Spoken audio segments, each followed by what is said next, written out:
Hello everyone, welcome to the Decath Culture Podcast. Here I will give you the keys to responsibility by Decathlon.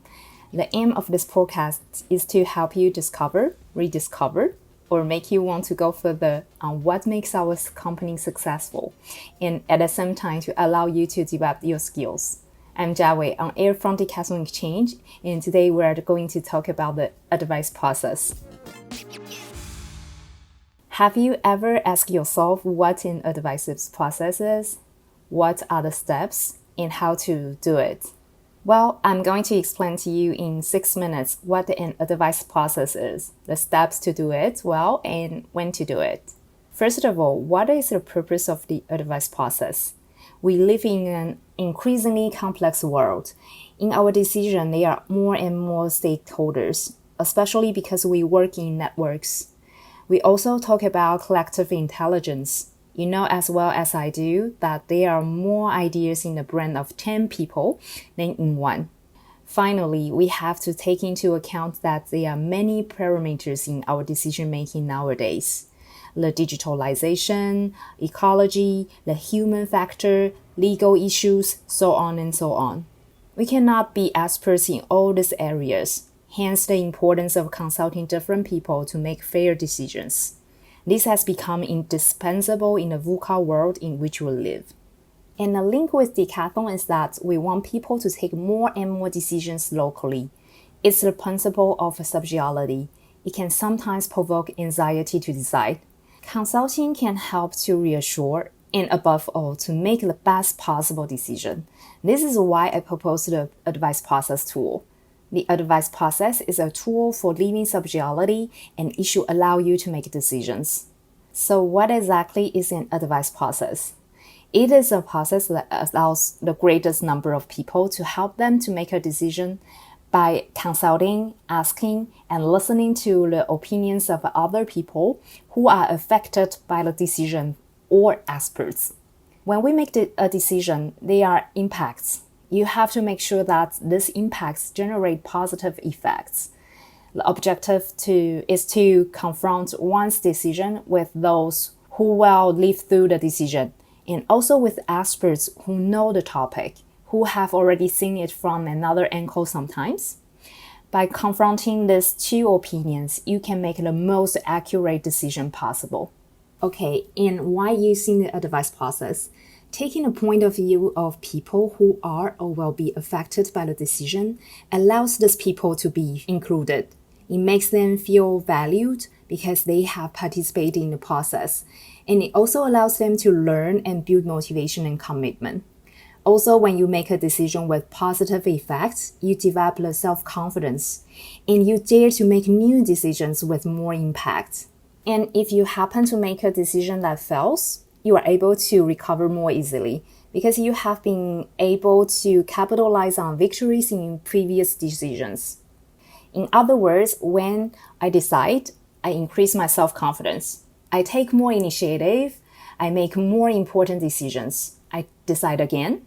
I probably make mistakes, but I'm able to take decisions again because I have enough self-confidence. And here are the steps of the advice process. 1. Target the people. 2. Introduce the topic. 3. Explain the issues. 4. Question the group. 5. Advise through feedback. 6. Collect the answers. 7. Analyze the answers. 8. Inform my decision. At the end of an advice process, the person informs all the people they have asked about their decision. It is empowering to inform those impacted in the process.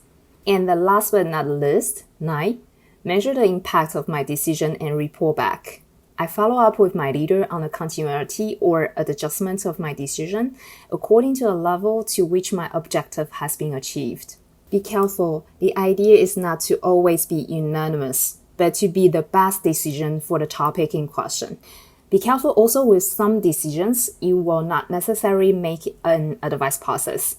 If there's a procedure or an emergency, you might have to decide alone. For example, there's a fire and you have to evacuate the store. You take the direct decision. So when do I know if I can or should do an advice process? You can do an advice process under any circumstances, but the process will be more or less heavy depending on the impact of your decision. If you change the whole project or strategy, there will be a lot of people affected. So the listening process will take longer because you will certainly have to listen more people. On the other hand, imagine if you want to withdraw a product from the sale. There will be an emergency. You might gather around the table the quality leader, the engineer, the product manager, the sports leader. Maybe the decision is made quickly, but it's also an advice process.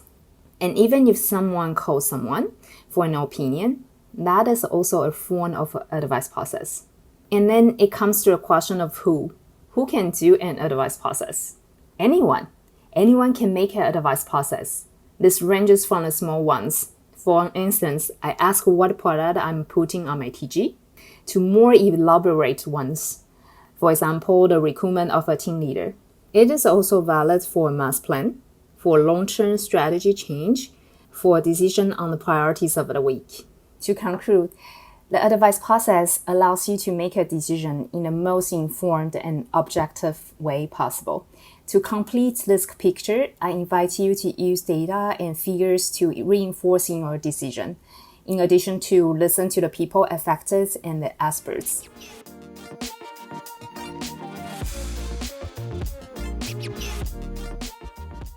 As usual, I invite you to do an exercise. Identify a decision that you have to make in the near future. Ask yourself, does this decision affect other people?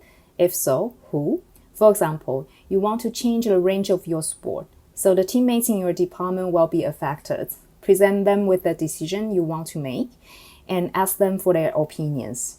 Secondly, ask yourself who is the most familiar with the decision you want to make. For example, talk to your leader or the person in charge of your sports offer. The same. Present the decision you want to make to them and listen to their feedback. After these two steps, you have the elements to make the decision that will be the most win-win one. Congratulations for the advice process. This podcast is coming to an end. If you like it, don't hesitate to share it around you. In any case, I hope it has given you the desire to make an advice process on your next impacting decision. I'll see you in my next Culture Decath podcast on the individual interview. See you soon. Bye.